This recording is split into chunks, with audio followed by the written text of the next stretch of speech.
नमस्कार, स्वागत आहे तुमचं टेस्टी रेसिपीमध्ये। आज मी तुम्हाला कोजागिरी पौर्णिमा निमित्त मसाला दूध बनवून दाखवणार आहे।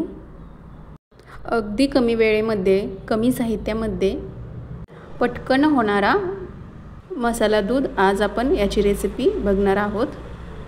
त्यामुळे व्हिडिओ हा स्किप न करता व्हिडिओ हा लास्टपर्यंत नक्की बघा। तर सर्वात अगोदर मी येथे पॅन हे गरम करण्यासाठी ठेवलं होतं आणि त्या पॅनमध्ये अर्धी वाटी काजू यामध्ये मी टाकले आणि याच प्रमाणामध्ये आपल्याला अर्धी वाटी बदाम हे टाकायचं आहे। तर काजू आणि बदामाचे प्रमाण आपल्याला सेमच ठेवायचं आहे। अर्धी वाटी काजू आणि अर्धी वाटी बदाम यामध्ये टाकायचं आणि हे आपल्याला हलकंसं गरम करायचं आहे। फार जास्त याला गरम करायचं नाही, फक्त की डाग पडेपर्यंत हे आपल्याला गरम करायचं आहे। हे पहा, हलकंसं आपण हे गरम करून घेतले।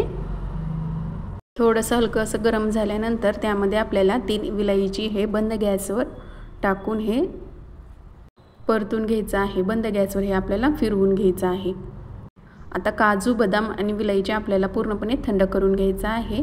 ते सेपरेट भांड्यामध्ये नाही ठेवायचं किंवा वेगळ्या भांड्यामध्ये आपल्याला हे काढायचं नाही। यामध्येच या पॅनवरच आपल्याला हे पॅन पूर्णपणे थंड होईपर्यंतच आपल्याला काजू आणि बदाम यामध्ये ठेवायचं आहे आणि आपल्याला हे थंड करून घ्यायचं आहे, म्हणजे हे याचा कडकपणा टिकून राहील काजू आणि बदामाचा। आता हे थंड झालेले काजू आणि बदाम आपल्याला मिक्सरच्या भांड्यामध्ये हे काढून घ्यायचं आहे आणि ऑन ऑफ मोडवर आपल्याला हे छानसं बारीक असं वाटून घ्यायचे। फाईन पावडर आपल्याला बनवायची नाही, ऑन ऑफ मोडवर असं आपल्याला हे बारीक करून घ्यायचे। असं रवळच पावडर आपल्याला हे ठेवायचे। तर आता गॅसवर मी येथे अर्धा लिटर दूध हे गरम करायला ठेवलेला। तर मी गाईचं दूध येथे घेतलेलं आहे। तर तुम्ही म्हशीचं दूध देखील घेऊ शकता किंवा पुढ्यातलं दूध देखील घेऊ शकता। आता या दुधाला आपल्याला उकळी काढून घ्यायची आहे। दूध हे गरम झालेलं आहे। आता हे गरम दूध मी 1 वाटी हे काढून घेते।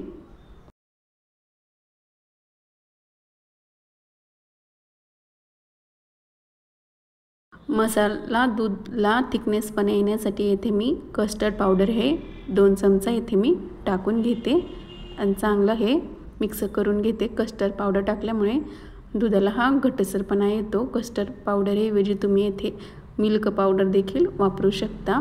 आता हे चांगलं मिक्स करून घ्यायचं आहे। यातील गाठी हे फोडून घ्यायचे।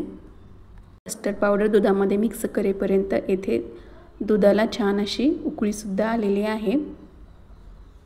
आता यामध्ये आपल्याला हे आपण दुधामध्ये मिक्स करून घेतलेले कस्टर्ड पावडर यामध्ये टाकायचे आणि त्यासोबत येथे मी अर्धी वाटी दुधामध्ये केसरच्या काड्या मी येथे भिजायला ठेवलेलं ते सुद्धा मी येथे टाकून घेतले। आता हे चांगलं आपण अगोदर मिक्स करून घेऊया। आपल्याला हे सतत हे फिरवून घ्यायचं आहे। या दुधाला घट्टसरपणा येईपर्यंत आपण हे असं फिरवून घेणार आहे, म्हणजे दुधामध्ये कस्टर्ड पावडरच्या ह्या गाठी होणार नाही। आणि चांगले हे दूध आपण शिजवून घेतल्या। तर आपण दूध हे बंद करून घेऊया। आता यामध्ये आपण लगेच मसाला टाकून घेऊया।